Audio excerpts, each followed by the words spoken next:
Hello नमस्कार, मैं हूं कोमल नहाटा और आज से बिगिनिंग टुडे हम हर हफ्ते मिलेंगे with the latest Hindi film reviews. और आज हम आपके लिए लेकर आए हैं फिल्म तमाशा का रिव्यू। पक्का लोड है। Why not? Why not? बस लाइन नहीं क्रॉस करनी। तो मैं ये भी कर सकती हूँ। और ये भी।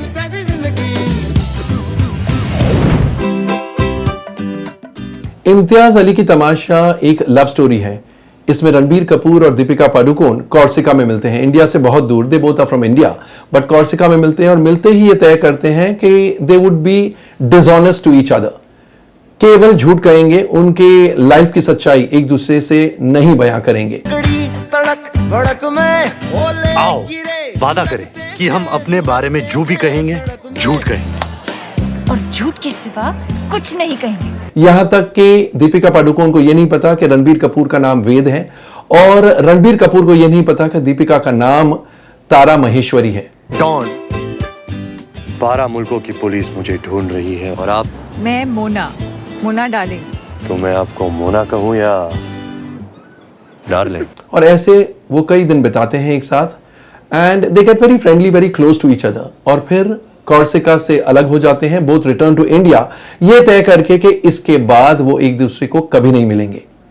Deepika Padukone realises that she has fallen in love with Ranbir Kapoor, possibly she wants to meet him, but उन्हें पता है कि ये तो इम्पॉसिबल टास्क है, वो उनका नाम तक नहीं जानती तो कहां मिलेगी। इत्तेफाक से एक दिन इंडिया में यानी दिल्ली में उन दोनों की मुलाकात हो जाती है। Naturally, दीपिका पादुकोण फूली नहीं समाती है। She has fallen in love with Ranbir Kapoor and therefore she is very happy that she meets him. Ranbir Kapoor भी उन्हें देखकर खुश होते हैं और ये मिलने का सिलसिला वापस दिल्ली में शुरू हो जाता है। धीरे धीरे Ranbir Kapoor also realizes that he has fallen in love with Deepika Padukone and Deepika Padukone in the meantime realizes कि जिस लड़के को वो कॉर्सिका में मिली थी वो ये लड़का नहीं है। In the sense लड़का वही है लेकिन he is quite a different person. Here he is bogged down by the routine life. He is an ordinary man. An ordinary man तो उनके लाइफ में बहुत से आए हैं. In fact, she has a boyfriend, but whom she had met in Corsica was a fun-loving guy. He did what his heart said, and यहाँ पर he is ruled by the dictates of day-to-day life. और इसलिए जब रणबीर कपूर दीपिका पादुकोण को propose करते हैं, she turns down his proposal. She says she is not in love with this Ranbir Kapoor, she was in love with the Ranbir Kapoor of Corsica. ये तुम नहीं हो वेद, ये सब नकली है। मैं वो टोन थोड़ी ना उतारा, वो तो एक्टिंग थी ना, वो मैं एक रोल प्ले कर रहा था और ये मैं रियल में हूँ। फिर तो मैं किसी और के साथ हूँ वेद, मैं कुछ और ढूंढ रही हूँ। Obviously, रणबीर कपूर को बहुत बुरा लगता है कि the girl has rejected him. Frustrated हो जाते हैं, डेवस्टेटेड हो जाते हैं एंड इस फ्रस्ट्रेशन में उनका काम भी सफर करता है, यहां तक कि ही लूजेस हिज जॉब एंड फिर सोल सर्चिंग शुरू होती है। ही वांट्स टू अंडरस्टैंड कि वाकई में वो जो है वो बनना चाहते थे या he has been pressurised by his family and therefore he is what he is. In a way वो ये समझना चाहते हैं कि जो दीपिका पादुकोण ने उन्हें कहा है कि this is not the real you was what you were in Corsica, He wants to understand वाकई में वो सच है या नहीं है। तो सोल सर्चिंग शुरू होती है और अंत में क्या होता है, क्या दीपिका पादुकोण और रणबीर कपूर मिलते हैं या नहीं मिलते हैं, इसके लिए आपको देखनी होगी फिल्म। तो पहले हम डिस्कस करते हैं इम्तियाज अली की स्क्रिप्ट को। इम्तियाज अली की कहानी कुछ अनोखी है, जहां पर शुरुआत ही होती है झूठ के सहारे। हीरो हीरोइन मिलते हैं और दोनों एक दूसरे को झूठ बोलते हैं। This is the weakest point of the script. ये प्रेमाइस ही गलत है because there is no justification to speak lies. कोई हो ना कि हीरो हीरोइन का फायदा होने वाला है तो फिर बात समझ में आती है। देयर इज नो जस्टिफिकेशन और ये बात ऑडियंस को बार बार तंग करते रहती है and this particular premise would appeal to one section of the audience, एक यूथ ऑडियंस या क्लास ऑडियंस, एक section of the youth audience या क्लास ऑडियंस को समझ में आएगी, ये बात उन्हें पसंद भी आएगी। लेकिन on the other hand there would be one section of the young audience जिन्हें ये बात अच्छी नहीं लगेगी। मासेस के तो पल्ले ही नहीं पड़ेगी ये बात। Single screen cinema audiences will not be able to identify with the characters. Family audiences भी इस प्रेमाइज को ज्यादा पसंद नहीं करेगी। एंड सेकेंड हाफ में जब ब्रेकअप हो जाता है तो रणबीर कपूर जिस दौर से गुजरते हैं वो बात भी ऑडियंस को ज्यादा पसंद नहीं आती है। He acts in such a weird manner. Script के हिसाब से ठीक है, लेकिन ये स्क्रिप्ट लोगों को इतनी पसंद नहीं आएगी because it's a very unusual behaviour. Frustrated hero, dejected hero, soul searching, बहुत ज्यादा फिलोसॉफिकल जोन में चली गई है फिल्म, और इसलिए ये बात बहुत ज्यादा लोगों के गले नहीं उतर पाती है। And therefore this film script remains a very class appealing script and एक सेक्शन ऑफ द यूथ के लिए बनी है ऐसे लगता है। एंड बाकी जो ऑडियंस है उनको या तो पसंद नहीं आएगी ये स्क्रिप्ट और या फिर समझ ही नहीं आएगी। तो दोनों बातें खतरनाक है box office point of view से।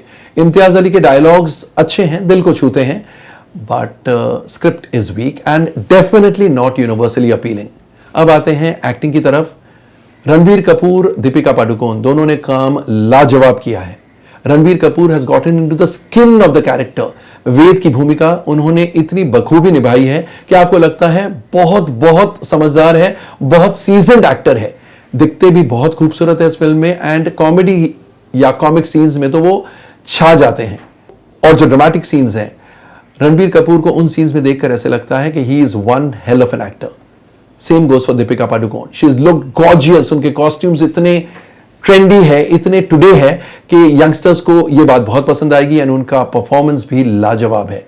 She is fantastic. इनफैक्ट इतनी अच्छी है उनकी परफॉर्मेंस कि सेकंड हाफ में बहुत लंबे समय तक वो गायब हो जाती है। That is a big big minus point. लोगों को लगता है कि ऐसे कैसे हमारी हीरोइन गायब हो सकती है, बिकॉज वो छा जाती है। बाकी सपोर्टिंग कास्ट में ऐसा कोई नहीं है जो छा जाता है। विवेक मुश्रान, छोटा सा रोल है, Ranbir Kapoors boss. He's got a comic role and उन्होंने बहुत अच्छा काम किया, so he stands out। बाकी ठीक ठाक है। इम्तियाज अली का डायरेक्शन इज डेफिनेटली सेंसिटिव। जिस सेंसिटिविटी से ये फिल्म बननी चाहिए थी उसी सेंसिटिविटी से उन्होंने बनाई है, लेकिन जैसा हमने पहले भी कहा स्क्रिप्ट बहुत ही लिमिटेड अपील वाली है एंड उनका नरेटिव स्टाइल भी बहुत ही लिमिटेड अपील वाला है। फ्लैशबैक, करंट टाइम्स, तो ऑडियंस कंफ्यूज हो जाती है। एंड वैसे भी स्क्रिप्ट कमजोर है। AR रहमान का म्यूजिक, नाम सुन के आपको ऐसा लगता है कि म्यूजिक में वो दम होगा कि छा जाएंगे गाने, लेकिन ऐसा कुछ भी नहीं होता है। 2-3 गाने डेफिनेटली बढ़िया है, लेकिन पॉपुलर कहां हुए? पॉपुलर हुए ही नहीं। और आजकल तो ऑडियंस म्यूजिक सुनकर तय करती है कि फिल्म देखने जाना है या नहीं जाना है। जब गाने पॉपुलर ही नहीं हुए हैं तो then half the battle is lost there only. Irshad Kamil ने गानों के बोल लिखे हैं, they are very very weighty, बहुत वजनदार लिरिक्स हैं, but overall the songs have not become popular and that's one red mark in the report card of this film। गानों की कोरियोग्राफी अच्छी है, बॉस्को सीजर एंड एशले लोबो की है।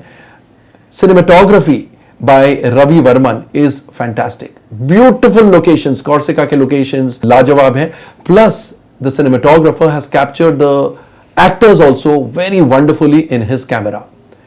आर्ट डायरेक्शन, प्रोडक्शन डिजाइनिंग, ये सब बहुत अच्छे हैं। टेक्निकली, कहने का मतलब है कि टेक्निकली ये फिल्म बहुत बढ़िया है, बहुत ऊंचे स्टैंडर्ड की है। आरती बजाज की एडिटिंग भी बहुत क्रिस्प है, बट ओवरऑल ड्रामा का पेस ही स्लो है एंड बीच बीच में जो पोर्शंस है जहां पर फिलोसॉफिकल बातें हैं, जहां पर रणबीर कपूर डिजेक्टेड है, डिप्रेस्ड है, वो पोर्शंस बहुत बोर करते हैं। सो इन द फाइनल टैली तमाशा एक सेक्शन ऑफ द ऑडियंस के लिए बनी है और वो सेक्शन ऑफ द ऑडियंस छोटा है।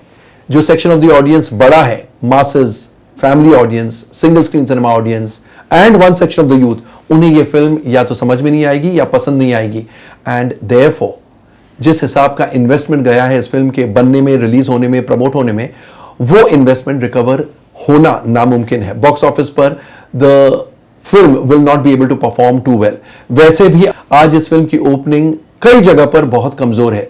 दीपिका पादुकोण, रणबीर कपूर, इनकी पिछली फिल्म ये जवानी है दीवानी इतनी बड़ी हिट थी तो लोगों को लगा इन दो स्टार्स की फिल्म वापस आई है, इम्तियाज अली डायरेक्टर है, AR रहमान का म्यूजिक है, तो इस फिल्म को धुआंधार ओपनिंग लगेगी। ऐसा कुछ भी नहीं हुआ। दिल्ली यूपी जैसे सर्किट में तो कमजोर ओपनिंग लगी। CI और राजस्थान में ओपनिंग ठीक ठाक थी, लेकिन वो भी कुछ पॉकेट्स में। बाकी जगहों पर वहां भी CI और राजस्थान में भी ओपनिंग कमजोर थी। So overall the opening can be described as much below expectations. तो एक तरफ फिल्म में मेरिट्स खास नहीं, दूसरी तरफ ओपनिंग इतनी कमजोर, तीसरी तरफ the music has not become popular and therefore what do you have? A film that will lose at the box office. और इसलिए मेरी तरफ से तमाशा को मिलते हैं जस्ट 1.5 स्टार्स। अगले हफ्ते फिर मुलाकात होगी only on IFI, IndianFilmInformation.com। Bollywood अब आपके पॉकेट में।